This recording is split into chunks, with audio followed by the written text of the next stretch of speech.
A warm welcome to all the participants of the course. This is Module 4 and the first classroom of the first unit in this module.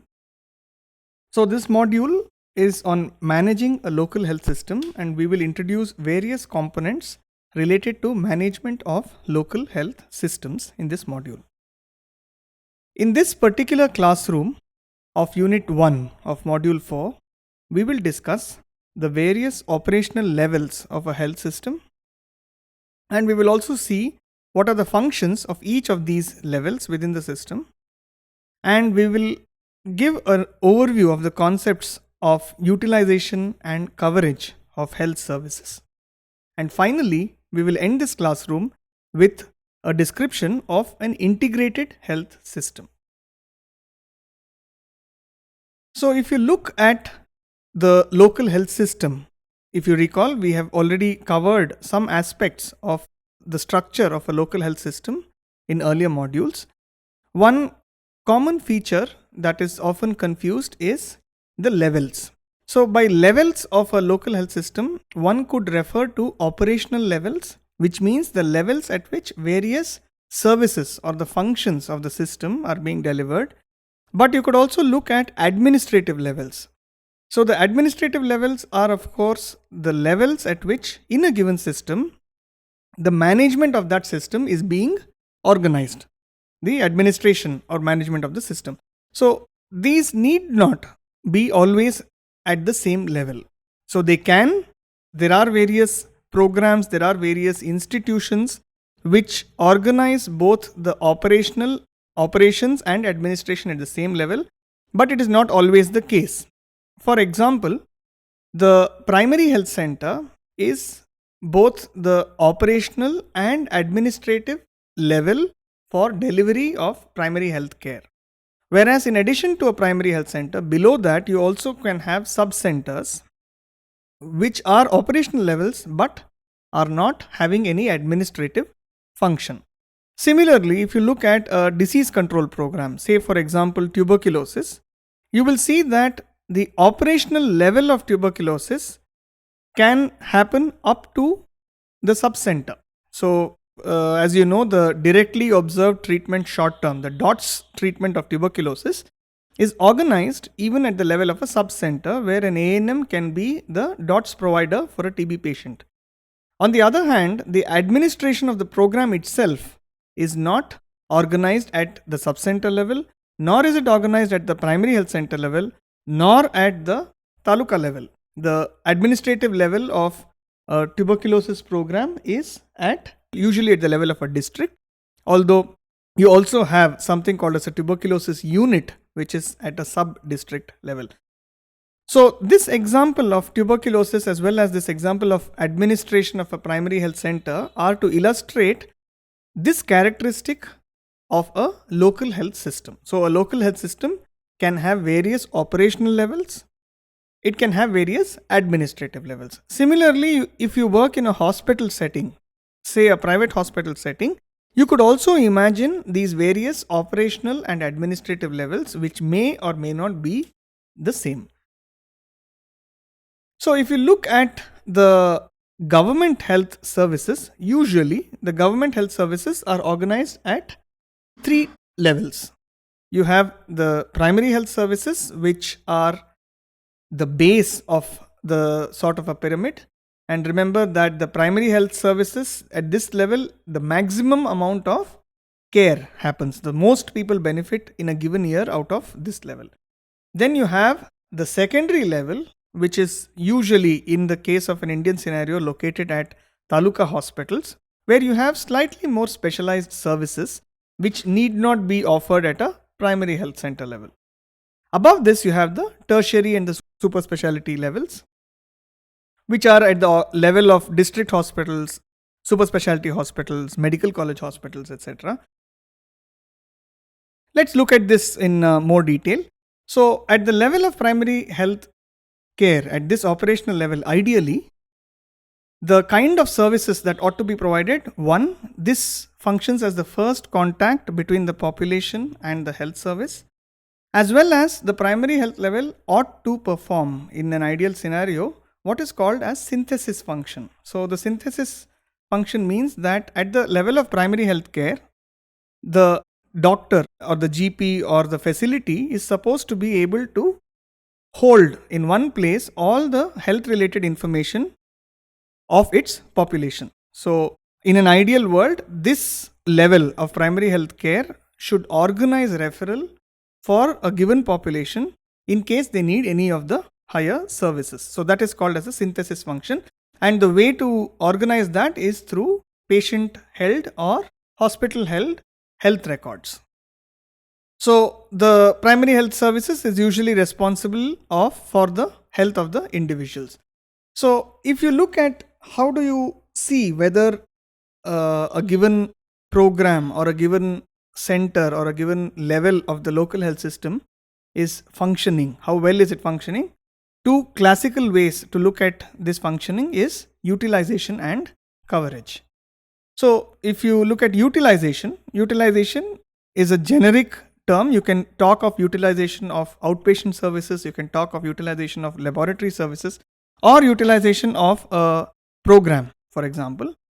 It is the total number of times that a service is utilized divided by the total number of people who are allocated to that facility. For example, if you look at outpatient utilization rate, it could be expressed as number of outpatient contacts per person per year. So if, for example, there have been a total of, if you take an average of 30 outpatient contacts in a day and 20 working days, that amounts to about 600 outpatient contacts per month. And so in a given year, that could go up to 7,200 outpatient contacts. So if there have been 7,200 outpatient contacts for a given primary health center within a population of about 35,000, then one would say about 0.2 people, 0.2 outpatient contacts per person per year is the utilization rate of the outpatient services of this primary health center. So classically, utilization rates are used to assess curative services, but it can also be used to assess particular laboratory services, for example. So usually to assess health care delivered in a center. So the utilization rate, if you measure it for new cases, then measures usually the accessibility and acceptability of health services. But if, as is the case in India in many places, there is not a distinction between old and new cases seen at the facility, you can also look at contacts, the number of times that an outpatient contact has taken place as opposed to a new case. So which gives an idea of the workload of the health services, and it helps in planning, in getting an idea of whether to increase human resources, to whether to increase infrastructure and things like that. As opposed to utilization, another classically used indicator of performance of a local health system is coverage. So coverage means, of course, what is the total number of people who are reached by a given service as a proportion of the total number of people who ought to have, who were entitled to receive that service. So for example, if you look at coverage rate of immunization, you could say in the numerator, number of children who were immunized in a given year divided by the total number of children in that age group who were supposed to receive that immunization service. So as you can see, it is usually a proportion and hence can be expressed easily as a percentage by multiplying by 100. And it is somewhat more used to assess preventive care services, to assess health programs. For example, coverage rates of a particular health program or coverage rates for a particular government scheme are ways of assessing whether that given level or that given program or scheme is working well or not.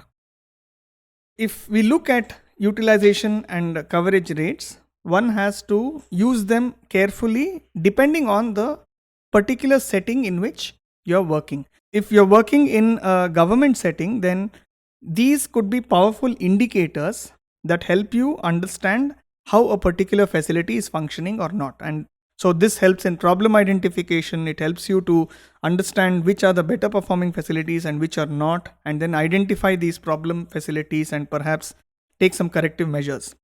But if you are not in a government setup, or if you are in an NGO setup or in a private setup, then the way to look at utilization and coverage is to decide some sort of a catchment area.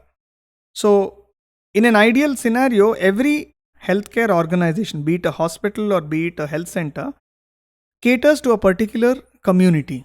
So this logic of a community or a catchment area usually does not exist in the private sector.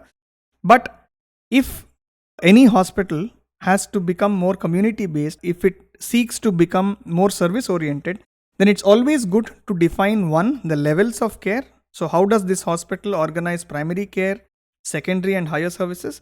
And secondly, to look at the utilization and coverage by defining a catchment area for that hospital or health center.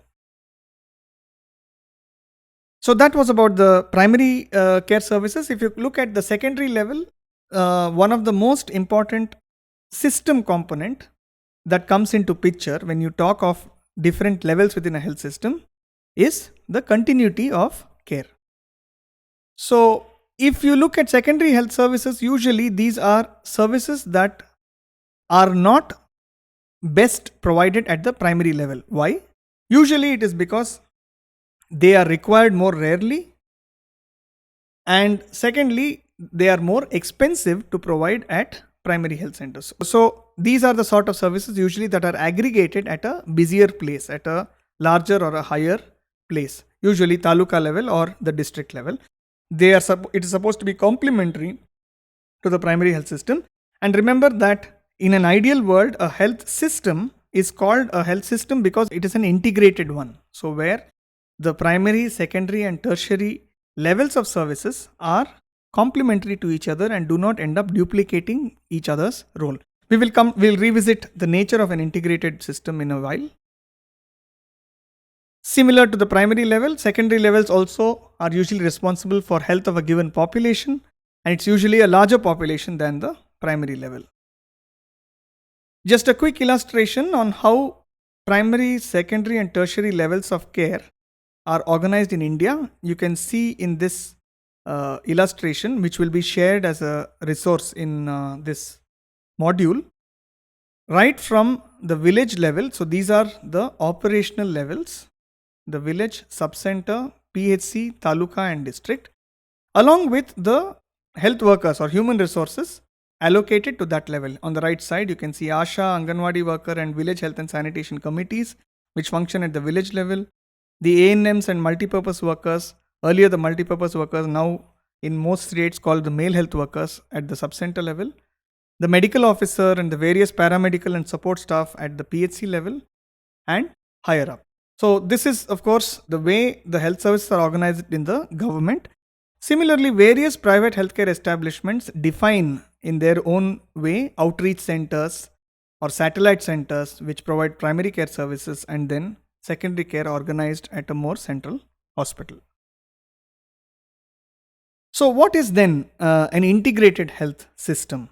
So if you consider a district or a given geographical subunit, in an integrated system, there is complementarity between these two levels, which means that there are no gaps. So there is a primary level where most of the people go for their health problems, and what cannot be solved at that level is handled at the secondary level. In an ideal world, there is no bypassing of these two levels. Obviously, that is very difficult to conceptualize in most Indian settings, because very often patients, especially in the government, bypass this level and directly approach the secondary level. So as you can imagine, because of that, the synthesis function, where the full knowledge of the health status of an individual is not available at all at the primary level, which would have helped the staff at this level to improve the health status of the population. So patients often choose themselves to which level of the system to approach depending on their own assessment of the problem. But in an ideal integrated system, there is a primary level and a secondary level with no gaps in the kind of services provided at these levels. So, like I said before, in a non-integrated system like the one we have, for example, if a person has cough and it has not resolved after self-medication at home or approaching a traditional healer, which are the usual first points of contact for many rural Indians, many patients directly approach the secondary level, the taluka hospital, for example, where they are allowed to obtain, they can obtain treatment for cough. In other cases, for example, people may directly go to a district hospital for a normal delivery, which ideally could have been conducted at a primary health center if the full antenatal care has also been provided at that center. So, a non integrated system results in a lot of overlaps like this. It also results in a lot of gaps. There are services which are not provided at any of the levels. So, whereas in an integrated system is more efficient, it uses resources more optimally, and there is the lack of gaps and overlaps between these various levels. So, in an integrated system, the level that is most adapted to solve a given health problem is the one that is applied for that problem. And ideally, in a well functioning system, there should be no barrier to the movement of patients across and between these levels. I'll repeat, the number of levels at which care is offered are diminished because most of the services are clearly identified and aggregated at primary, secondary, and tertiary levels. So, this is the ideal scenario of an integrated health system. So, in summary, in this classroom, we have introduced various concepts related to different levels of care, the characteristics of health services in each of these levels, and we have also discussed an integrated health system and its various features. See you back in the next classroom.